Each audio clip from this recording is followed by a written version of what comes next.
You are listening to the People Station on greatdayradio.com. Hi, my name is Katie from Miami, Florida. This question is for DJ DeMarie. So, I've been married for over 10 years. Me and my husband share 2 kids together. We have been struggling in our relationship for a very long time. In your podcast on relationships, you touched on communications.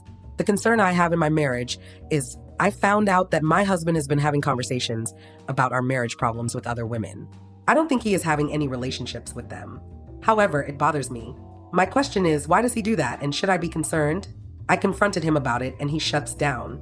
He did say that I shut him down and refused to listen. I am not sure how to respond. Is it me, or is he just a poor communicator? Is he really a poor communicator, or are you a conversation bully? I've said this before, and I feel like it's worth saying again. So many times as women, we will get these ideas in our head, and we just gonna run with it.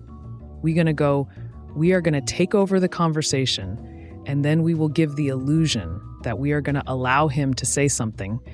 And as soon as he says something we do not like, we jump back in and we take over the conversation again. Or worst, we deflect the conversation. We blame him for past issues.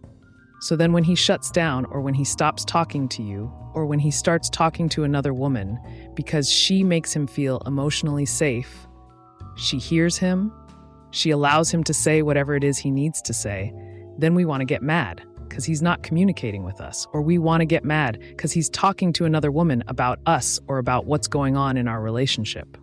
Like, you should be talking to me since he tried to talk to you, and you would not let that man get a word in. So all I'm saying is, before you accuse him of being a poor communicator, take a look at how your conversations go, especially when you are mad, or especially when you're on a rampage. Do you even give that man the space to say whatever it is he needs to say without you making him feel like he can't? Just be mindful of his feelings and try not to make it about you. When it comes to marriage and relationships, it's about the both of you together, especially when kids are a part of your lives. Welcome to another Great Day Radio podcast on relationships. I'm your host, DJ Mikey D, along with DJ Bella, DJ Tyler, and DJ DeMarie. For this podcast, we will be discussing navigating life after divorce, specifically on the subject of parental alienation after a divorce. Later in the program, we will also discuss relationship sabotage and ways to recognize it. Stay tuned after these messages. Welcome to Great Day Radio, your endless stream of auditory bliss that transcends boundaries and brings people together with the power of music and conversation. We are a vibrant, dynamic online radio station that's passionate about delivering an eclectic mix of tunes, talk, and timeless memories directly to your digital doorstep. Thank you so much for becoming a fan of Great Day Radio. We have so much to talk about. Stay tuned as we are working on several new podcasts from money talk, politics, technology, and many more important topics. Thank you again for all of your support. Hello, and welcome to The Healing Path, your weekly podcast where we dive into the complex journeys of life post-divorce and separation. I'm DJ Mikey D. And I am DJ Tyler, your co-host. And I'm DJ Bella. Today we're going to tackle a topic that affects many men after divorce: alienation. Specifically, how some men find themselves feeling isolated or alienated by their ex-wives post-separation. This is a subject that doesn't get as much airtime as it should. While divorce is tough for everyone involved, the feeling of being alienated can be especially challenging for men. It's more than just physical separation, it's emotional and psychological too. Absolutely. Many men report feeling like the outsider when it comes to family dynamics, especially when children are involved. They may find themselves cut off from important familial activities and decisions. For example, the other day I was having a conversation with one of my besties. While I support her as she is going through a divorce, I do recognize that her ex has been a very supporting father. However, the dynamics changed when she opted for divorce and forced her ex-husband out of the house. As she was venting, she took on the mindset that she was the only person that took on the emotional toll the kids were experiencing. I could not help but feel she dismissed the father completely, as if he walked out intentionally, not wanting nothing to do with the kids. It is a common theme to minimize a good father after a divorce. I could relate to her view if the father she dismissed was abusive, or other elements such as drugs played a role. But in her case, it was her decision to move away from the relationship. From a woman's point of view, I think we all ask for equality, however. We are so quick to blaming men, even if we are the one initiating everything. Listeners, if you're going through this, know you're not alone. Our aim for this podcast is to explore why this happens and how one might cope or address this alienation. Divorce and separation represent a significant disruption in familial structures, often impacting parental relationships with children. In many instances, divorced fathers experience a sense of alienation from their children, a phenomenon that sociologists and psychologists are beginning to explore in greater depth. Let's start by understanding why this happens in the first place. Divorce is a significant emotional upheaval, and for some, handling post-divorce relationships can be difficult. There might be residual feelings of resentment or anger that lead to this alienation. Exactly. And sometimes it's less about intentional alienation and more about new boundaries being set. But consequences can be profound, especially regarding the father-child relationship. That's right.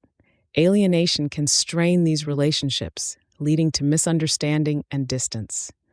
It's crucial to maintain open lines of communication with your ex where possible to ensure that both parents are part of the child's life.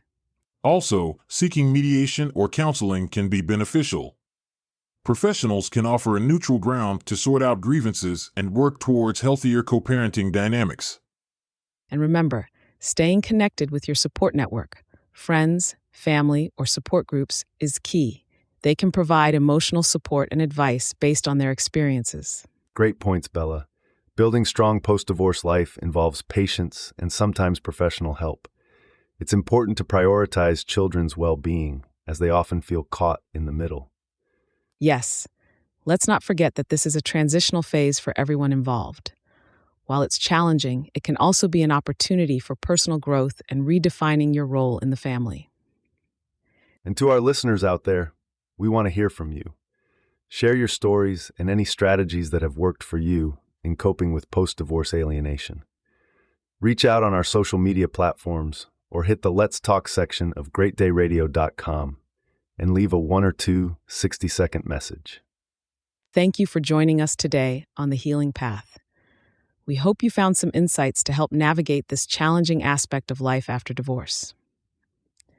As we wrap up this podcast, alienation of men from their children post-divorce is a complex issue with deep psychological, social, and legal roots.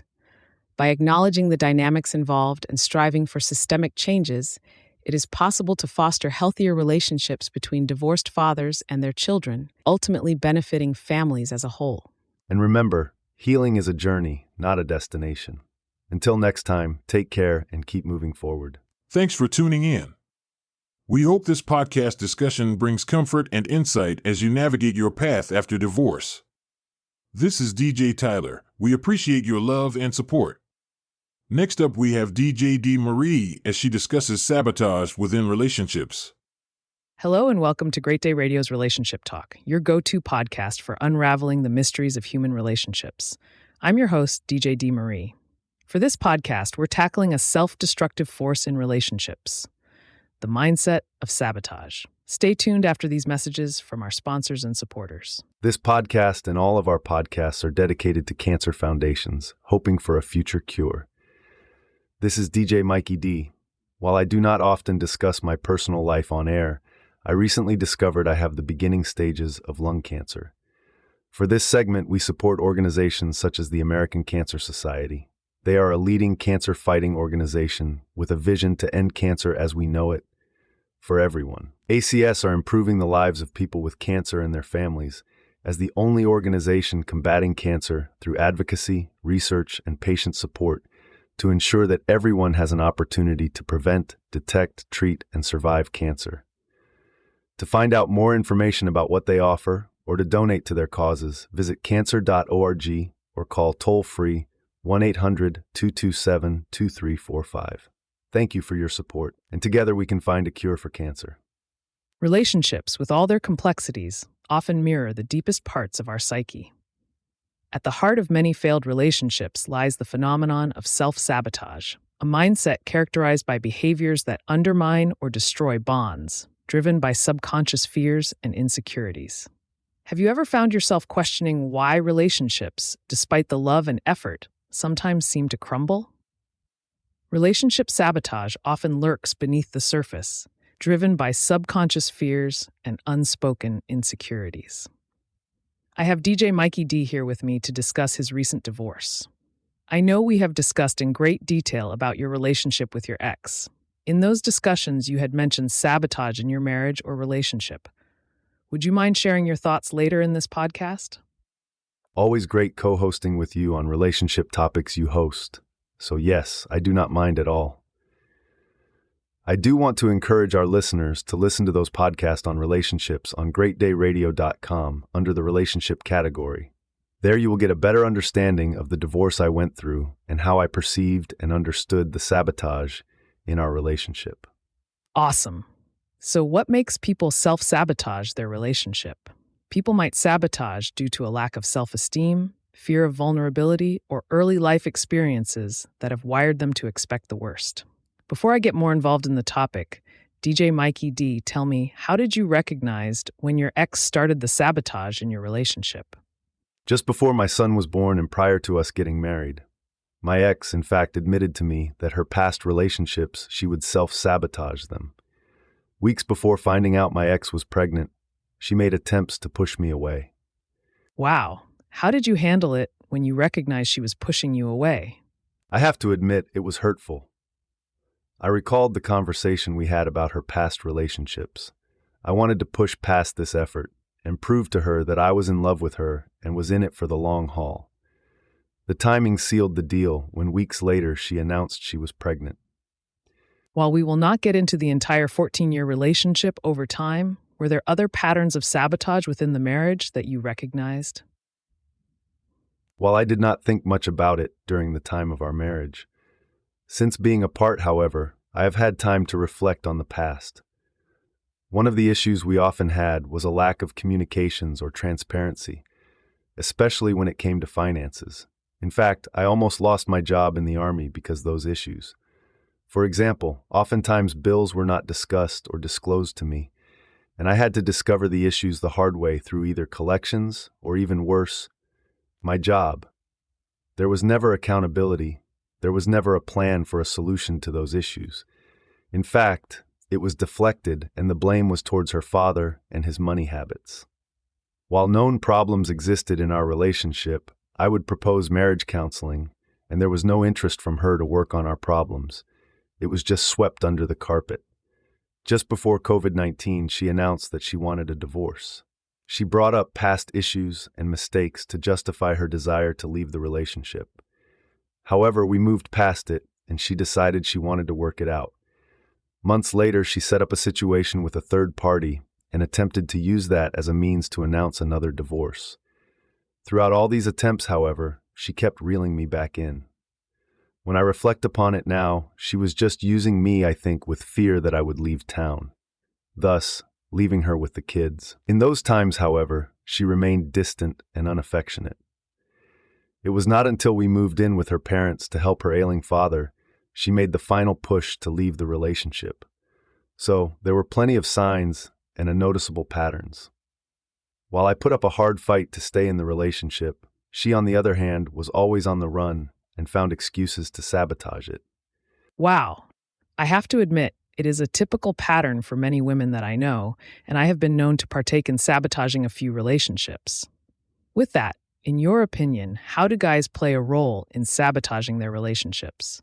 Great question. Men are just as equal in sabotaging relationship as women. I do, however, think it is subjective. For example, youthful or immature guys are just playing the field and not taking the relationship serious, so they may, for example, walk out the relationship with no explanation or communications. Those who are in a long-term relationship may stray because of boredom in the marriage or relationship, or they put themselves in situations to get caught cheating to leave the relationship under chaos. Then there are those that lack the infection, intimacy, and communications in the relationship from their partner. Perhaps they tried talking about it, but the other party was not hearing them. so they develop reasons to depart the relationship. Those are some great points. Thank you for sharing your opinion from a guy's point of view. I agree. It is equal in nature. So, how do you know if you or your partner might be sabotaging the relationship? As we mentioned, here are some signs you may recognize. When your partner is constantly seeking reassurance or validation, creating distance when things start to get too close, exhibiting jealousy or controlling behaviors, being overly critical or dismissive of your partner. If any of this sounds familiar, it's crucial to take a step back and assess the relationship dynamics. Recognizing these signs early can pave the way for change and healing. Changing a sabotaging mindset starts with self-awareness. Reflect on your past relationships and identify patterns. Journaling or talking to a therapist can be incredibly beneficial in unveiling underlying fears. Once you recognize these patterns, communicate openly with your partner. Vulnerability, though scary, is a powerful antidote to sabotage. Discuss your feelings, fears, and thoughts, fostering a space where both partners feel safe and understood. Practicing mindfulness can also be a game changer. By staying present, you can better identify when you're slipping into old habits and choose a new, healthier response. Sabotage in relationships doesn't have to be the end. It's an opportunity for growth and transformation. By understanding and addressing the root causes, you can strengthen your relationship and build a more solid foundation. Remember, every relationship requires work from both partners. Support each other, seek professional help if needed, and commit to the journey of growing together. Thank you, DJ Mikey D, for sharing your perspective and experience firsthand. To our listeners, thank you for joining us on Heart Talk Podcast. If today's topic resonated with you, don't forget to subscribe and share this episode with someone who might need to hear it. Together, we can create healthier, more fulfilling relationships. Until next time, I am DJ Mikey D, and it is my pleasure to be here with you. And I am DJ D. Marie, your relationship coach. If you have a subject you would like to discuss, please click on the Let's Talk category.